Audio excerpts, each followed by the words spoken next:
Баршаларыңызға сәлем, сіздермен бірге Алия, менің каналыма қош келдіңіздер.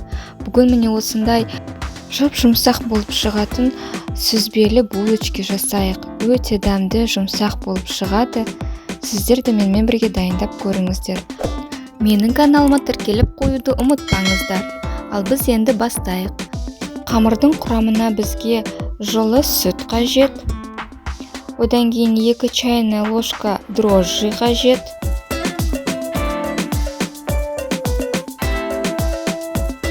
Жүз грамм қант. Бәрін араластырып шығамыз. Бір жұмыртқамызды жарып араластырамыз. Одан кейін 1 ас қасық қаймақ қосамыз.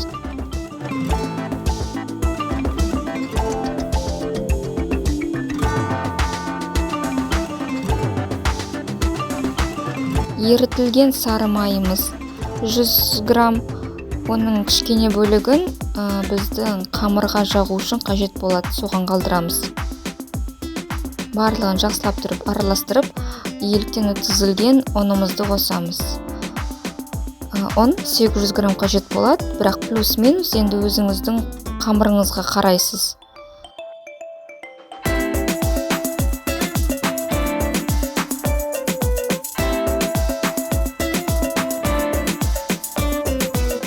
Қолымен қамырды елеп шығамыз. Біздің қамырымыз дайын болды. Оны жылы жерге 1 сағатқа осылай қоямыз.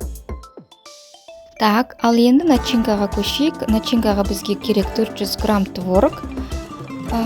Одан кейін 1 жұмыртқа.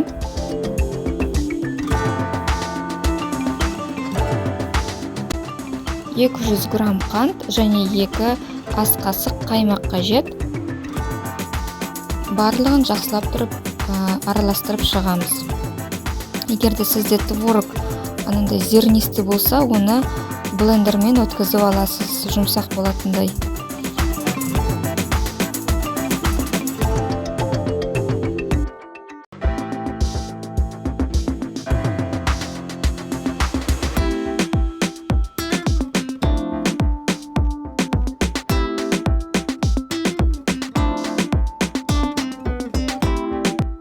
Ал 1 сағатымыз өтіп, қамырымыз өсті. Так, міндетті түрде қолымызды майлап қоямыз, осылай қамыр жабыспас үшін. Одан кейін 2 бөлікке қамырымызды бөлеміз.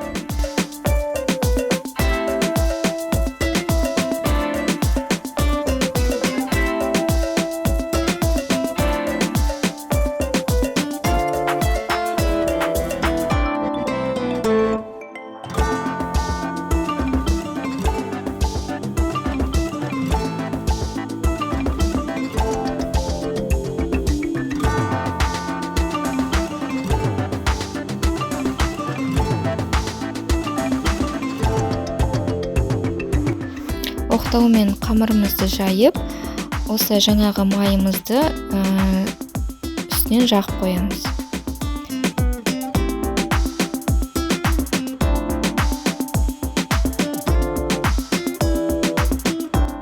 Ал енді басты ингредиентіміз творогымызды жағып шығамыз.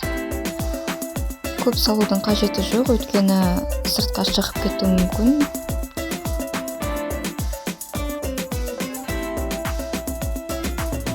Және де қалауларыңызша изюм, тағы басқа өзіңізге ұнайтын. Мен изюмді салып қойдым үстінен.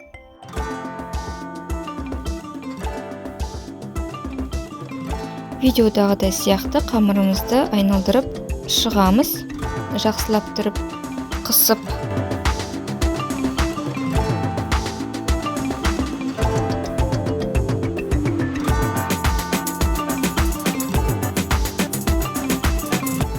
Ыдысымызды жақсылап тұрып майлаймыз, немесе пергамент қағазын салып жаямыз. Міне осылай біздің әр булочкамызды турап қоямыз. Әр булочканы біз сүт пен жұмыртқаны араластырып, үстінен жағып шығамыз. Одан кейін 180 градуста 25 минутқа духовкаға пісіреміз. Ал менде екінші бөлік қамыр қалған, оған мен начинкасыз булочкалар жасап шықтым. Міне осылай шықты менде. Дүкеннен де өте дәмді болып шығатын осындай воздушный творожный булочкиіміз дайын болды. Сіздер досы рецепт бойынша жасап көріңіздер. Сіздерге рецепт ұнаған болса, маған тіркеліп, лайк басып, достарыңызға, туыстарыңызға жіберіп бөлісіңіздер. Менің каналымда жұма сайын жаңа рецепттер шығады. Тіркеліңіздер. Рахмет.